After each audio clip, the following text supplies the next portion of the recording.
Welcome to Good for Bitcoin, a weekly show recorded live every Friday, where we recap the top events of the week and talk about everything that is good for Bitcoin. If it's built on Bitcoin, then it's good for Bitcoin. Let's get started. Content shared on this podcast is for informational and entertainment purposes only. It does not constitute financial, investment, or legal advice. The views and opinions expressed are those of the host and guests and do not reflect the official policy or position of any other agency, organization, or company. We encourage you to conduct your own research and consult with a qualified professional before making any financial decisions. Hello, everybody. Welcome to Good for Bitcoin, a very special episode for a few reasons. For one, it's Wednesday, and we don't normally record on Wednesdays, but just considering timing and some travel that we're going to be doing on Friday, today's the only day that we can record. It's very special because it's also in person. Kate is sitting right in front of me, which is very cool. We're here for leather. So we have a bunch of leather folks that are all here in the same room that we're in right now. If you hear a little bit of background noise, that's them working on Leather Mobile and some exciting features that we're going to talk about. So yeah, it's been a fun week for us here, and we still have a lot to get into. There's been a lot of news so far this week. We're also in the same time zone as Sean for once, so that has been great for planning purposes. Super great. Yeah, it's being in such a different time zone compared to my wife back home. It's such a you just kind of take it for granted, the time difference. There's only a couple hour window that I can talk to her. Yeah. That too. Yeah. So yeah, for anybody that has tuned in, I think it's really early on the west coast of the US right now, but if you're in Europe, if you're in the East Coast, maybe you're already awake. Thank you everybody for tuning in. Yeah, all the Pacific Coast 6 a.m. club is checking in right now. Yeah, the really early birds. Yeah.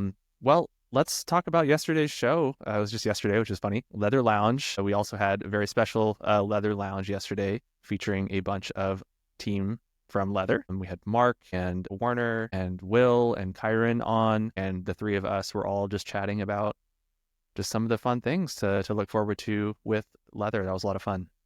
Yeah, what were some of your highlights from the conversations? I think one of the themes that we've kind of been talking about a lot this week is breaking down complexity a little bit. Bitcoin wallets are overall pretty complicated, and Leather has done, I think, a really good job of kind of breaking down that complexity and showing something that is relatively easy to understand and pretty simple. But behind the scenes, there's so much going on with just how Bitcoin as a network operates. Then you add, Stacks as a layer on top of that, and obviously Stacks has its own complexities. So, I think we do a good job of abstracting away a lot of that, but that's kind of been a big theme, watching how the team thinks about, certain features, that there's just a lot more, than kind of meets the eye when you're thinking of new features and just Leather in general and how it works. Yeah. And I know that anyone who is curious about what it goes in, what the Leather team is putting together, the whole episode is probably going to be worth listening to, because we really did hear from we heard from Mark and a lot of great builders too. Kate, I saw you've already gone through and pulled out a bunch of great highlights. So yeah, some of the highlights will be available, but the whole conversation was fun, and it'll give you an idea of, some first principles, the work that goes into building out Leather Mobile and how the team prioritizes some needs over others. So that was a great conversation. It's just great to see you all in one room, being able to interface with each other and make those connections that aren't really possible with a fully remote company. Definitely. It's also really cool to just hear from some team members of Leather that we don't normally hear from, that don't have much of a public persona on Twitter, right? We heard from many of us in the Stacks ecosystem. We all know and love Warner, of course, and Mark, was on, but also getting to hear from Kyron and from Will, who many people have met for the first time yesterday. So it was really cool to be able to kind of showcase some of the talent that we have on Leather. Yeah, and also just hear, how they're interacting in the Bitcoin and Stacks ecosystem was pretty fun, because, when we're conversing on a day-to-day, it's very, work related and Leather related, but actually understanding different strategies for how they're using Bitcoin and Stacks, it's fun. Totally. Yeah, you really get into the motivation behind why they're doing what they're doing and why they're building what they're building. Pretty good. Yeah, well, so let's talk about some of the things that we actually have been working on this week. It's not just all been like fun and games. So first one that we announced, or maybe we haven't announced it yet, but it's going to be announced in like the next hour or two, is UTXO consolidation. So the ability basically to send Bitcoin to yourself. That helps with consolidating UTXOs. For those that maybe don't know what that is or don't know why you would want that, as we know, especially with ordinals and runes and things like that, Bitcoin fees go up and down, and it can be very expensive sometimes to send Bitcoin, and it becomes even more expensive when you have a bunch of UTXOs in your wallet. Basically, how Bitcoin works is you don't just have like a lump sum of Bitcoin. You actually have like all these UTXOs that collectively, make up your total Bitcoin balance. And when you send out, especially a larger amount of Bitcoin, it's basically combining UTXOs together, and then it's packaging them up and then sending a new UTXO to kind of your intended recipient. So when fees are really high, those actions are really expensive to take. So it's better to consolidate UTXOs ahead of time when fees are lower to kind of, make it cheaper kind of in the future to do that. And the best or easiest way to consolidate UTXOs is to just send all of your Bitcoin to yourself. And that sort of lumps it all together into one UTXO and makes it easier to sort of split it up at a later time. So what are the concerns about people with ordinals? And if you have a UTXO that's connected to an ordinal, how do you protect that while still enabling people to send multiple UTXOs? Well, Ledger splits up kind of ordinals into a completely separate wallet address. You have sort of your native SegWit address and your Taproot address.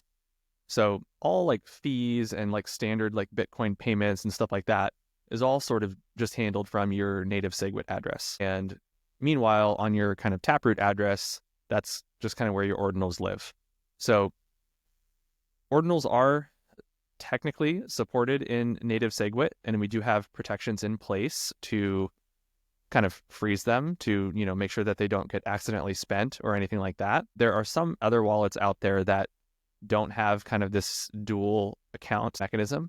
So it makes it potentially a little riskier for, stuff like this, like accidentally spending your ordinals, right? We kind of split them up into just completely different wallets so that you don't really have to worry about that as much. Yeah, all fees and everything like that are kind of managed from your native SegWit.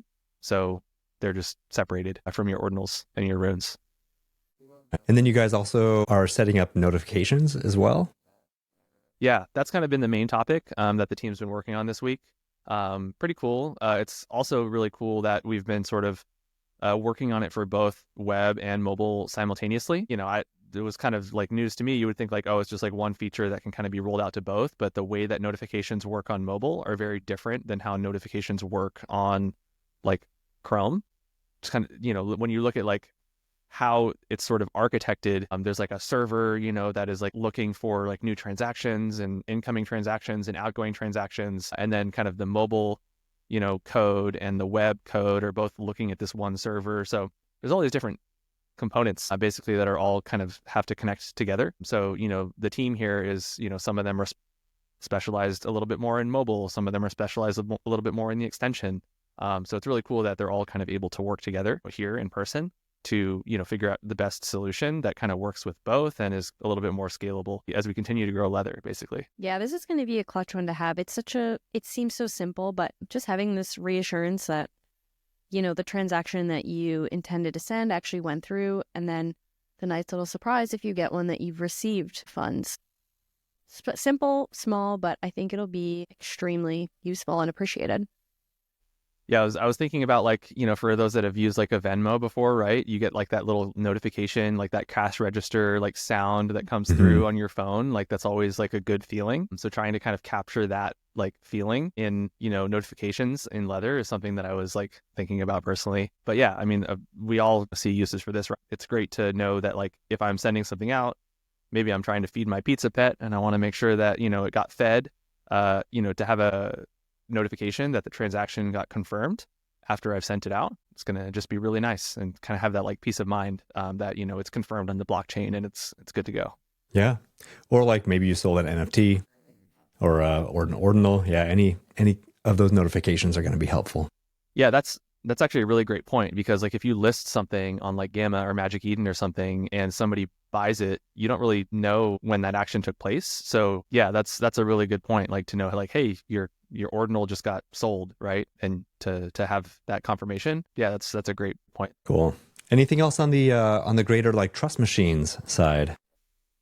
Well, we also began early access for Granite, which is something that Trust Machines has been incubating. So we announced a mobile waitlist for Granite a few weeks ago and have been kind of collecting some folks. And we started inviting folks to test out Granite yesterday. So Blaze he's the founding contributor of Granite. He's been kind of making the rounds. He was on Twitter Spaces yesterday on the Hermetica space and talking about Granite. And we have a few more that he's going to be on over the next few days.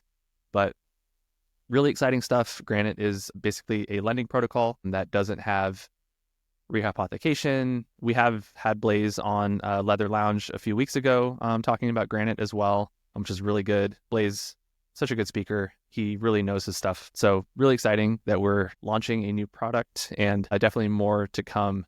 But yeah, people today have technically access to Granite and can start testing it out, and we'll continue to add more and more.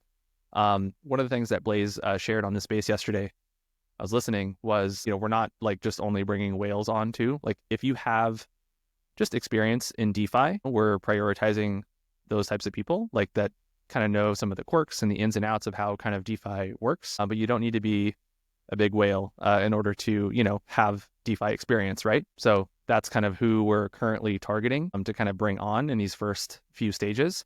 And then I think he also shared in the space yesterday that just over the next few weeks, we'll be kind of phasing in more and more people to have sort of like a more public beta. I think he said in February. I don't think I'm having that. I don't think I'm revealing anything too secretive, but I think he said that yesterday. So he pretty quick. Was on a space somewhere? He was with Hermetica and Dave, who we all know. Dave was hosting it. So yeah, it was fun. We'll be posting some clips from that as well on the Granite Twitter over the next few days. Cool. So anyone who wants early access, what do they need to be? How can they prepare for that? Yeah, early access is still happening. So just go to granite.world. You can sign up for the waitlist there, and you'll just fill out like a little survey that asks you a little bit more about your DeFi experience. And yeah, that's pretty much it. One of the main things, especially for now, if you're interested in testing it out, is it's mainly powered by SBTC. So you need to have SBTC to test out Granite, which for now at least is a little bit of a kind of bottleneck because you can't bridge more SBTC in at the moment. So if you want to test out Granite and be kind of the first, you already have to have SBTC. But of course, the cap, as we know, will be kind of raised fairly soon. So only a temporary kind of thing. But yeah, if you've already put in SBTC, most likely you're going to be able to test it out a little bit earlier. Nice. Is there any way for, if people missed the first opportunity to pay in with SBTC, can they get it anywhere right now? Well, you can't bridge it. I think there are ways to acquire it through swapping, potentially through like a Bitflow. Mm-hmm. There's also like some earning opportunities there as well. Stacking DAO came out with their, I'm gonna butcher the acronym. What is it? STBTC. Yes. STXBTC. Trying to decode that this morning. Yeah, where you earn SBTC as your rewards instead of STX. We haven't gone through like a full stacking cycle since that got announced or launched. So people don't have the rewards from that yet, but that'll be, coming within the next week or two, I'm sure. Nice. Well, on to bigger industry news then. Yeah, let's get into it. The, public companies have continued to buy Bitcoin. So we have a few to shout out here.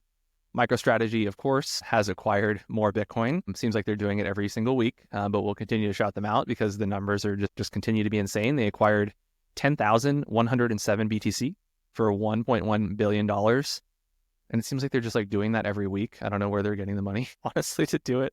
They're doing all these like complex, crazy things with their stock and everything like that. But so they're continuing to stack. It's crazy. LQWD Liquid Tech, we talked about them last week, added another 4 BTC to its treasury. They have a total of 161 now. EV energy tech firm, I think it's pronounced NUVE, NUVVE, adopts Bitcoin in its treasury for payments. So they said basically this week they will allocate up to 30% of their excess cash, calculated based on their 6-month operating expenses. There was a Cointelegraph report on this, looking into their Q3 statement showing that they held around $325,000 in cash So if they did decide to do like 30% of, their allocation, that's only around like 1 Bitcoin, but, you got to start somewhere. So that's cool. And this isn't a public company, but we saw this morning that the European Squash Federation will be adopting Bitcoin in their treasury. And they did release a press release for it, but they didn't really include any details on like how much they would be allocating, but they're getting into the mix as well. So European Squash Foundation, that's interesting. They don't smash by, they squash by. Yeah. Is squash, like, I'm aware of squash. Is that like a popular thing here, like that you're aware of, Sean, or like not really? Yeah. Okay. It's probably just more of a niche thing. Kind of like racquetball, I think. Yeah. Yeah. Okay. Anyway, and I just saw Squash. Yeah.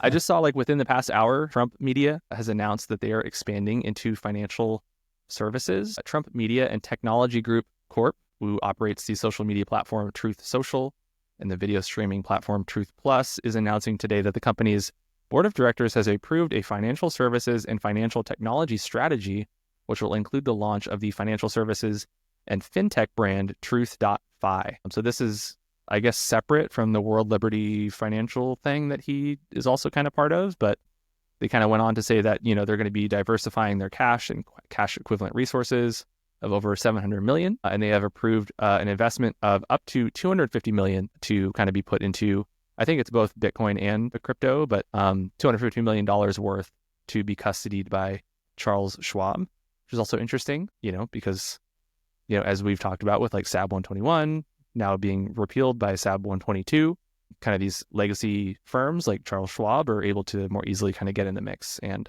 custody Bitcoin for clients like this. So pretty cool stuff. And I think that wraps it up for like corporate treasury stuff. We can get on to like some of the other news here. This is also a recurring segment now with all these strategic Bitcoin reserves. Oh, actually, before we get into that, we can mention here that pro Bitcoin Scott Bessent has been officially confirmed as the Secretary of the Treasury. So Trump had nominated him, but he was now officially confirmed this week, and he is definitely pro Bitcoin. And Kate, I think you had some more to add on there.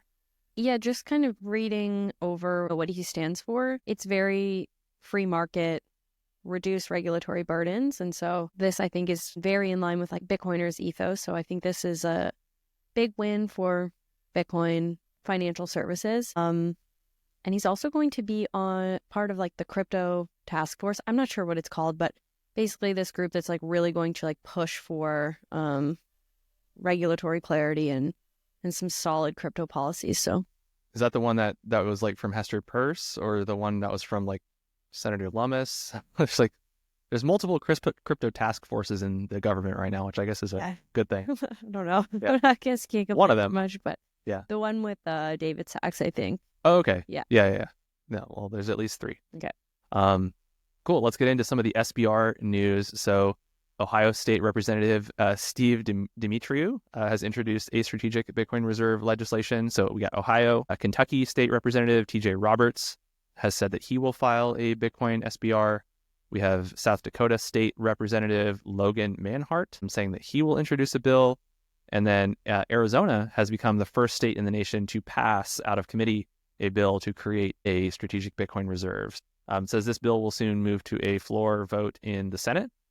Comes from co-sponsors Senator Wendy Rogers and State Representative Jeff Wenninger. And that news came from Dennis Porter the other day. So Arizona seems like they are moving along a little bit faster than some of the other states to get an SBR. So maybe they'll be the first one. Who knows? Yeah, so how this works is a lot of these states are just proposing what they would do or want to do, and then it needs to go through a voting process. Mm-hmm. Okay. So this one has made it out of the planning phase and is going to go for a vote?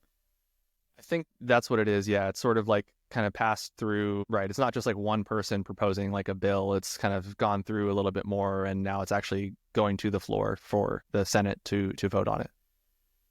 So progress. Yep, they're winning. They're in the lead.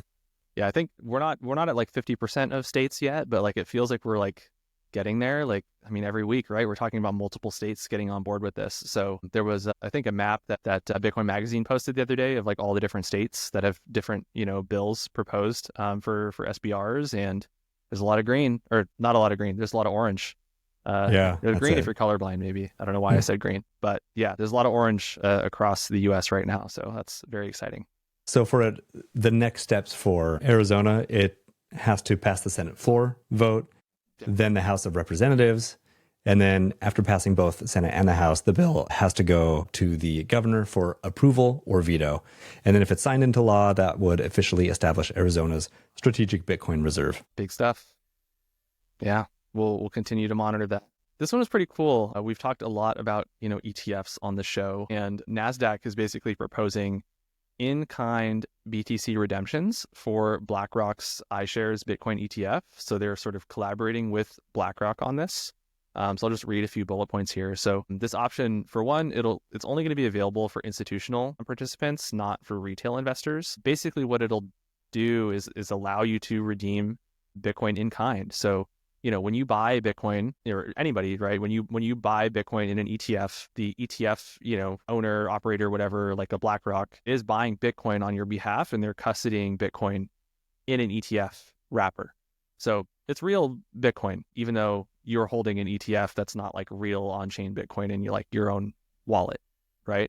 Through this proposal, if it goes through, it will actually allow certain individuals or certain kind of authorized participants to redeem that Bitcoin and kind of take it out. So from like a tax perspective, could be potentially, a really beneficial thing, right? Kind of if right now, if you want to sort of get out of an ETF, but still hold Bitcoin, you have to sell it, then you have to buy it again. So, by being able to sort of just like withdraw the pure Bitcoin from an ETF, that could be, I'm not a tax lawyer, I don't know for sure, but it could be a kind of a way of potentially avoiding that tax burden from having to sell first and just being able to sort of redeem it. Yeah. And that's really helpful in a situation where, well, I know this is not ideal because, like you said, it's for institutional participants, not retail investors. But for anyone who, it's easiest for most people when it comes to Bitcoin adoption to buy the ETF. But when you start getting exposure to Bitcoin, chances are you're doing more research. And then you may want to self-custody. And, this is a move in the right direction. But hopefully we're going to see in-kind redemption possible for retail investors too, because for those people who, along the journey of their Bitcoin education, when they do want to self-custody, it'll be best if they have that option. Yeah. I mean, we've come so far, like in the past year, when you think to a year ago, I think it was like a year ago, we didn't have ETFs yet. There was still so much regulation and so much red tape where there was so much uncertainty if ETFs were going to be approved or not. Right? I think it was like exactly a year ago, within maybe 2 weeks ago, a year and 2 weeks ago. I think you're right. Yeah. And, where was I going with this? Yeah. So, when they were submitting these ETFs for approval, there were a lot of things that they couldn't do. Right. And one of the things that they couldn't do was, for one, like offer this up front. So a lot of the ETFs that, or all the ETFs that got approved were approved under the basis that, they were cash redemption. So in order to sort of like sell your ETF, you were kind of converting it back to US dollars, basically, is kind of legally how it works. So all of these ETFs that are on the market right now are all cash redemption ETFs. So this is kind of opening up that possibility where you can have multiple redemption options for these ETFs, which is pretty cool. It definitely saves on fees and transaction costs, because if the holder of the ETF doesn't have to convert it and then pay, tax implications on that Bitcoin, they're saving fees, and that is probably getting passed down to retail at this point. But yeah, this made me think about one of the conversations that we were having this week with the team is really about how a lot of products that we're seeing right now are like in crypto and Bitcoin are made due to the regulatory environment. And that has kind of caused this like weird arena where we're very focused on meme coins, and like we're kind of figuring out the use cases because it's all that we have to play with. And I mean, I think this is a win, but it just made me think like once a lot of these like regulations and stuff are removed, hopefully it'll be really cool to see a lot of the use cases and the innovation that actually comes from like a more free market for Bitcoin. Definitely. Yeah. And it's like something like this too, right? If you're, it's not just the tax implications as well, for not, having to sell your Bitcoin. It's also wouldn't impact the price of Bitcoin, right? You're not having to like market sell or market buy by doing these types of redemptions. So it might also help, with the price stability of Bitcoin. If, some big whale that has a large ETF, like many kind of pensions and stuff like that, they don't actually have, Bitcoin itself on the balance sheet. They're using one of these ETF wrappers. So, for these larger institutions that want to maybe sell or, rebalance their positions or anything like that, those rebalancing actions wouldn't potentially move the market if they could just kind of withdraw in kind or sell in kind or redeem in kind or whatever the term is. Nice. And then last we have news on another bank. I think I saw this one this morning as well. So the head of the Czech Central Bank has said that it wants to buy billions of euros worth of Bitcoin. So the head of the Czech National Bank, they want to basically put billions of euros worth of the country's reserves into Bitcoin. Its governor, I'm not going to pronounce this governor's name correctly. I'm saying Alez Michel, something like that. Told the Financial Times, so this was a story that was in the Financial Times, it was an exclusive, that basically he would be presenting a plan to the board to invest in Bitcoin as a way of diversifying the Czech National Bank's reserves at a meeting on Thursday. So this is something that will happen tomorrow. We're recording this on Wednesday. And should they approve this, the CNB eventually could hold as much as 5% or $140 billion or billion euros of reserves in Bitcoin. So this is kind of the first, I think, national bank that would potentially be doing this, or at least the first Western central bank is what it says here. So, everyone wants Bitcoin, right? The banks want Bitcoin too. All right, France, your move. Make me proud. Yeah, we'll see. Maybe I'll have to switch my layover in France and I'll have a word with, whoever I see over there once I lay over. And I see, Sean, you added here, and I've definitely been seeing a lot of talk about this as well on DeepSeek. Maybe do you want to cue this up for us? Sure. Yeah. So we've seen this kind of disturbing, not in like a scary, disturbing way, but it's kind of rocking markets because DeepSeek AI was released and it cost like less than $5 million to make. And by comparison, ChatGPT was at O1 took about 500 million to release. And so it's something that's better than ChatGPT made on a fraction of the cost. So it's kind of, scaring investors. And, the next day, that was Monday, right? The market tanked because all of a sudden you have to question like, okay, the equities that I'm holding right now, the stocks that I'm holding, if it's Microsoft or whatever these to get AI exposure, the US equities are at such high multiples. You have to wonder like, can something like DeepSeek undermine the value of the US stock market? And if so, like, what do I do to protect my purchasing power? And I was just thinking from a educational standpoint, if you're going to be investing your money, you have to put the time and energy into educating yourself. If you do anything beyond just like the easy, like I just like kind of buy all ETFs equally, right? But for anyone who takes a little bit of interest on educating themselves, something that we talk about a lot on the show is like the educational journey of learning about Bitcoin. And I was thinking like, actually to me, it's a lot simpler just to learn about Bitcoin and understand the value proposition. Hard cap, 21 million, severely undervalued right now, even at 100,000 looking forward. When I compare that perspective and like the education required to like really have an edge in anything from a financial like speculation perspective, I just understand that so much more than like trying to understand what the implications are of like the AI race, between America and China. Yeah. The market's definitely moved quite a bit. I think it was on Monday. I think Nvidia lost like 15% of like their value in like a day. It was like the largest single like drop in like an individual stock ever, I think, in the US was the headline I saw. And that like just, moved the markets. But, curiously, like Bitcoin didn't really move too much. It's been holding pretty steady, in this kind of 100,000 range. Like, it's like 100,000 is kind of the new like Bitcoin stablecoin meme, right? Like for a while, like 69K was like kind of the Bitcoin stablecoin. I think like, so maybe like 45K before that, where we were just kind of holding there for like a really long time. Mm-hmm. Feels like 100K is like the new normal now. So yeah, it's encouraging, right? That like it didn't seem like it impacted Bitcoin's price too much. Meanwhile, like Nvidia lost 15%. It went down 15%. Yeah. Well, I think that does it for this week. It's kind of a short week, a little shorter news week, just because we're recording a couple days early, but wanted to make sure that we were able to get this out and still record a good for Bitcoin every week, because every week is good for Bitcoin. So we can't miss a week. That's even right. if we're not available on a Friday. So Yeah. yeah, thank you everybody for tuning in. But yeah, go ahead, Sean. Yeah, I just think everyone's really looking forward to getting updates from you guys, because it's really fun to see you all in person.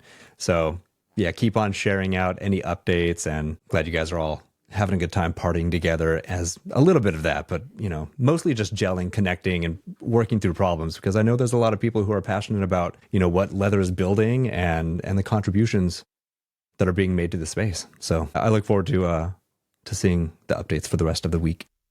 We have a fun photo that we're going to be posting in a little bit, showing all the hard work that we're doing. But yeah, the team is working hard, even though we're having a little fun doing it. But yeah, a lot of progress being made this week for sure. Cool. Well, thank you everybody for tuning in, and we will see you next week. I think back at our standard time on Fridays. But yeah, we will see you next week. Thanks everybody. Awesome. Bye. See you guys. Thank you for listening. We record Good for Bitcoin live every Friday at 2 p.m. Eastern Time on X. Please follow us at Trust Machines Co. if you would like to listen and engage with us live. Visit us at trustmachines.co for all the latest Bitcoin news. We'll see you next week.